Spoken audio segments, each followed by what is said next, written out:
हिंदी सुलभ भारती 7वीं कक्षा पाठ 7 जहाँ चाह वहाँ राह, इस पाठ के प्रश्न उत्तर हम देखेंगे।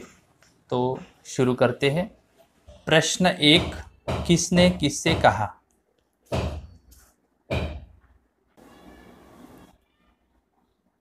प्रश्न 1, किसने किससे कहा।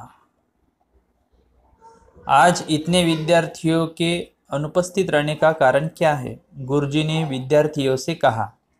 ख, जब कभी शहर गए हैं बड़े बड़े पुल देखे भी है।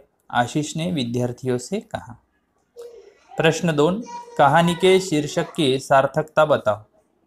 कहानी के शीर्षक की सार्थकता। प्रस्तुत कहानी में एसंबा गांव के विद्यार्थी वर्षा ऋतु में पानी भर जाने के कारण पाठशाला नहीं पहुंच पाते। बार बार प्रस्तुत यह समस्या बच्चों की शिक्षा को बुरी तरह प्रभावित करती है। अपनी छोटी उम्र के कारण पहले तो बच्चे स्वयं को असहाय पाते हैं, परंतु अंततः इस समस्या का हल पा भी लेते हैं। वे नाले पर पुल बनाने का निर्णय लेते हैं।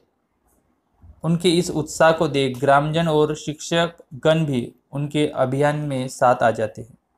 इस तरह विद्यार्थियों के चाह की पूर्ति के लिए उनकी राह अपने आप प्रशस्त हो गई। इसलिए कहानी का यह शीर्षक जहाँ चाह वहाँ राह सर्वथा उचित है।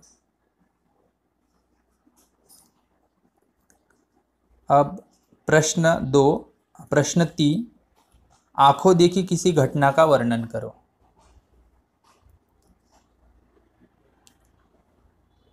आंखों देखी घटना।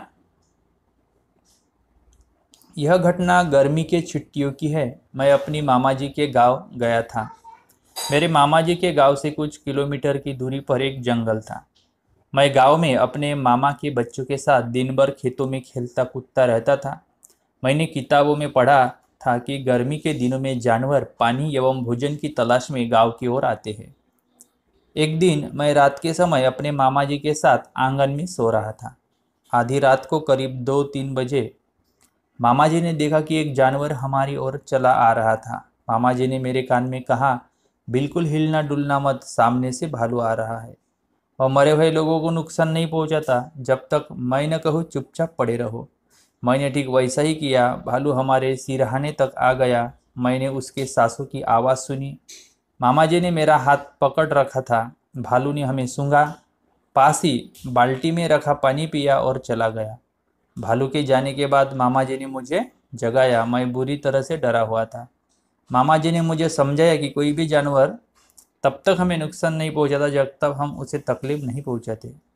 मेरे जीवन में घटित यह घटना मैं कभी नहीं भूल सकता। इस तरह मैंने यह अनुभव लिखा है। आप भी आपके आंखों से देखा हुआ कोई एक्सीडेंट है, कुछ आप सहल के लिए गए हैं, पिकनिक के लिए गए हैं, तो उसका भी अनुभव लिख सकते हैं। ठीक है, अगला क्वेश्चन है 4, इस कहानी का सारांश लिखो। इस कहानी का सारांश लिखना है।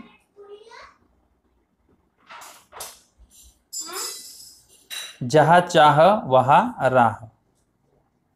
एसंबा गांव के बच्चों को पाठशाला पहुंचने के लिए लगभग 10 फीट चौड़े नाले को पार करना पड़ता। बारिश में नाले में 3-4 फीट तक पानी भर जाता, जिसके कारण बच्चे पाठशाला न जा पाते। अपनी पढ़ाई में हो रहे इस नुकसान से विद्यार्थी चिंतित थे। इस समस्या से निपटने के लिए बच्चों ने नाले पर पुल बनाने की योजना बनाई। विद्यार्थियों के छोटे छोटे समूह बनाकर योजना को क्रियान्वित करना शुरू कर दिया। बच्चों की लगन और उत्साह को देख ग्रामजन और शिक्षकगण भी उसे साथ देने लगे। जल्द ही आवश्यक राशि जमा हो गई और आवश्यक सामान जुटा ली गई। 15 दिन के अल्प समय में ही पुल का निर्माण हो गया। विद्यार्थियों की समस्या हमेशा के लिए हल हो गई। सचमुच जहाँ चाह वहाँ राह।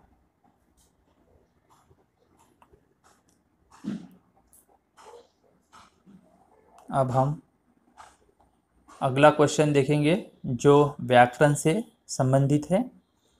निम्नलिखित वाक्यों को पढ़ो और मोटे अक्षरों में छपे शब्दों पर ध्यान दो। पढ़कर उद्देश्य विधेय अलग करके लिखो। देखो इस पेंसिल के चित्र और उन पे कुछ वाक्य लिखे गए हैं, उनमें से उद्देश्य और विधेय अलग अलग करके लिखने हैं। तो जो नाम होता है जिसके बारे में कहा गया है वाक्य में, उसे उद्देश्य कहते हैं। जैसे पहले वाक्य में हिमालय देश का गौरव है, इसमें हिमालय जो शब्द है उसके बारे में कहा गया है देश का गौरव है, तो उद्देश्य है हिमालय और विधेय है देश का गौरव है। तो जो भी उद्देश्य है उससे जो बचता है वो पूरा वाक्य विधेय होता है। दूसरे वाक्य में देखो, महासागर अपने देश के चरम पखारता है। महासागर अपने देश के चरण पखारता है। यहाँ पे महासागर के बारे में बात की गई है, तो महासागर है उद्देश्य, अपने देश के चरण पखारता है यह है विधेय। तो उसके आंसर भी हम देखेंगे। देखो यहाँ पे आंसर है, पहले वाक्य में उद्देश्य है हिमालय देश का गौरव है विधेय, महासागर अपने देश के चरण पखारता है विधेय है निखिल। तीसरे वाक्य में निखिल उद्देश्य है, कश्मीर घूमने गया था ये बचा हुआ वाक्य विधेय है। इसमें मुंबई उद्देश्य है, देश की आर्थिक राजधानी है विधेय। परिश्रम और सफलता की कुंजी है यह है विधेय, परिश्रम है उद्देश्य। इसी तरह यहाँ पे स्वाध्याय हमारे समाप्त होते हैं। मुझे आशा है आपको ये वीडियो पसंद आया होगा। लाइक करो, कमेंट करो और मेरा ये YouTube चैनल सब्सक्राइब ज़रूर करो। आपका बहुत बहुत धन्यवाद।